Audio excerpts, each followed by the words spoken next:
तो आज हमारे साथ जुड़े हैं सलीम साहब, जो कि ब्लॉक डुगन के रहने वाले। सर, क्या कहने जाएंगे इस वक्त जो है असम्बली के इंतखाबात होने जा रहे हैं, किस पार्टी का आपको पलड़ा भारी नज़र आ रहा है? सर पलड़े की बात करें तो ये इलेक्शन जो होती है, ये इसका जो जब ये टाइम आता है, टाइम पीरियड आता है, तो हर पार्टी के बंदे जो होते हैं वो हर गांव में जाना शुरू हो जाते हैं। किसी विलेज में चले जाते हैं या किसी सिटी में चले जाते हैं। फिर उस जब इलेक्शन कंटेस्ट हो जाती है, उसके बाद ये इनकी पार्टी का ना तो ऑफिस दिखता है, ना तो इनकी गाड़ी दिखती है, और ना ही ये इनके लीडर दिखते हैं। तो मैं इस पार्टी के बारे में, ये इलेक्शन के बारे में इतना, सिर्फ आपको इतना ही रिस्पॉन्स दूंगा कि हमारी जो ब्लॉक डुगन की जो पब्लिक है वो भी काफ़ी अवेयर हो चुकी है। वोट वो भी ऐसा नहीं होगा कि वो सिर्फ बीजेपी को ही देंगे, या ऐसा नहीं होगा कांग्रेस को ही देंगे, या ऐसा नहीं होगा कि आज़ाद की पार्टी को देंगे या आज़ाद कैंडिडेट को देंगे। तो पब्लिक काफ़ी ज़्यादा पढ़ी लिखी हो गई है, काफ़ी ज़्यादा उनको परेशानियाँ आ रही हैं, तो वो अपनी सोच समझ। यानी आपको क्या परेशानी आ रही है इस वक्त? आप कितनी क्लास में पढ़े हो? सर मैं पोस्ट ग्रेजुएट हूँ।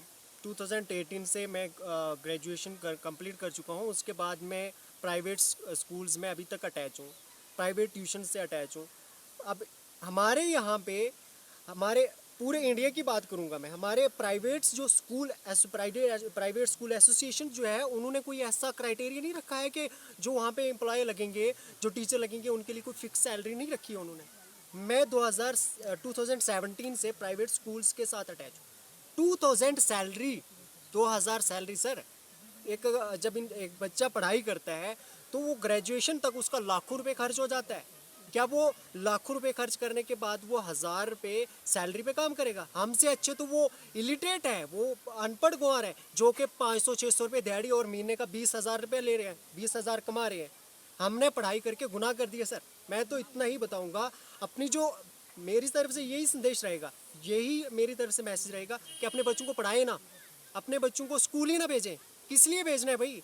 जब आपको एमए बीएड करने के बाद जब आपको जॉब ही ना मिले, 2014 से देखिए आप जे में देखिए, अगर कोई टीचर की पोस्ट निकली यहाँ पे, 24 चल रहा है, ये 24 एंडिंग पे है, ये ना तो कोई टीचर की वैकेंसी निकली है, ना ही यहाँ पे अच्छी तरह से कोई रिक्रूटमेंट हुई है। कहाँ से तरक्की होगी? हम अपनी तरफ से ओवरेज हो रहे हैं। हमारे मेरे काफ़ी ज़्यादा साथी जो है वो ओवरेज 40+ हो गए हैं, उनका तो कैरियर ख़त्म हो गया। हमारे ऊपर क्या हो रहा है कि हम देखो, पढ़ने के, हमने तो एक बहुत बड़ा गुनाह कर दिया। मैं आपको यही बात बता रहा हूँ कि हमने पढ़ के गुनाह कर दिया है। बोलते हैं कि पता नहीं कौन कौन सी स्कीम चलाई जा रही है कि पढ़ो, ये करो, वो करो। किस लिए पढ़ना है भाई? पढ़ाई किस लिए करनी है? मेरा यही गवर्नमेंट से यही सवाल रहेगा कि अगर एक बच्चा स्कूल जाता है तो उसको स्कूल किस लिए भेजा जाता है? कि वो अपना फ्यूचर जो है, उसका जो फ्यूचर बनेगा, उसका जो आने वाला कल है वो अच्छा होगा, सफल होगा, उसके लिए वो स्ट्रगल करेगा, उसके लिए वो दिन रात। हमने कोई ऐसे नहीं यहाँ पर पहुँचे हैं। हमारी जो आईज साइट है वो भी इस एजुकेशन की वजह से चली गई है, काफ़ी ज़्यादा चली गई है।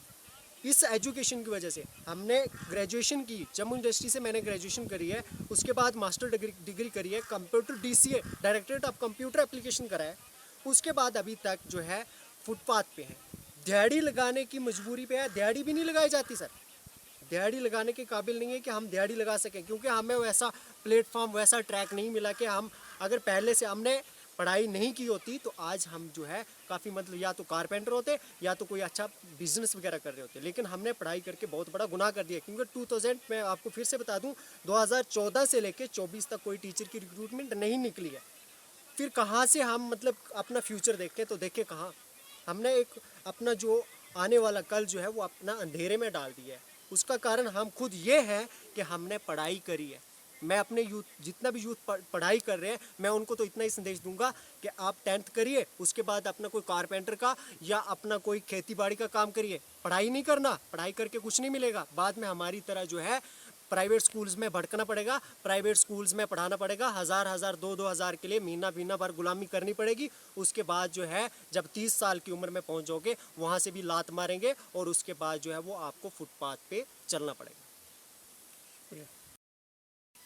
अच्छा, आपका क्या मैसेज रहेगा लोगों के लिए, जैसे इलेक्शन में, क्योंकि आपके साथ बहुत सारे लोग जुड़े हुए हैं, आप ट्यूशन पढ़ाते हैं और भी आप स्टूडेंट भी हैं, आप पढ़ रहे हैं, क्या मैसेज रहेगा जैसे इलेक्शन में? मेरी तरफ से यही मैसेज रहेगा, खासकर ये बदलाव का मैसेज रहेगा क्या?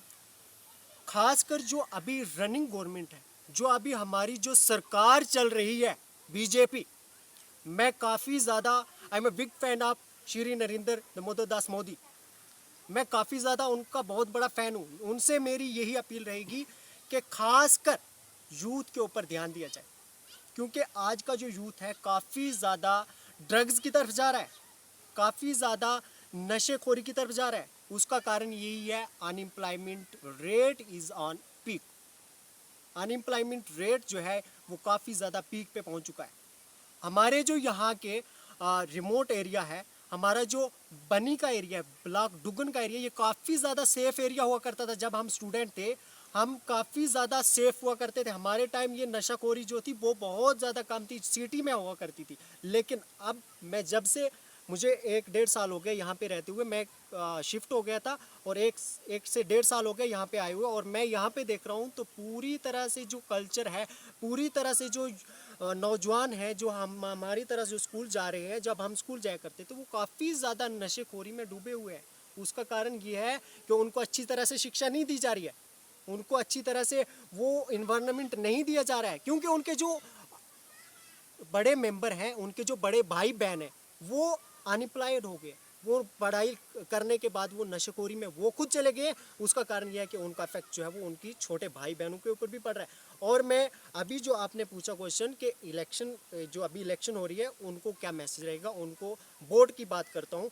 तो मैं हमारे जहाँ बनी ब्लॉक में हमारे जो करंटली जो हमारे ये एमएलए साहब हैं श्री जीवन लाल हलाल जी, और बाकी जो उनके साथ अपोजिशन में जो खड़े हुए हैं, डॉक्टर रामेश्वर जी हैं जिन्होंने करंटली अभी अपनी डॉक्टर की पोस्ट से रिज़ाइन करा है। उसके बाद हमारे काजल राजपूत जी हैं। उसके बाद हमारे इंडिपेंडेंट कैंडिडेट भी हैं, मास्टर गोरी जी भी है। मास्टर गौरी शंकर जी भी हैं।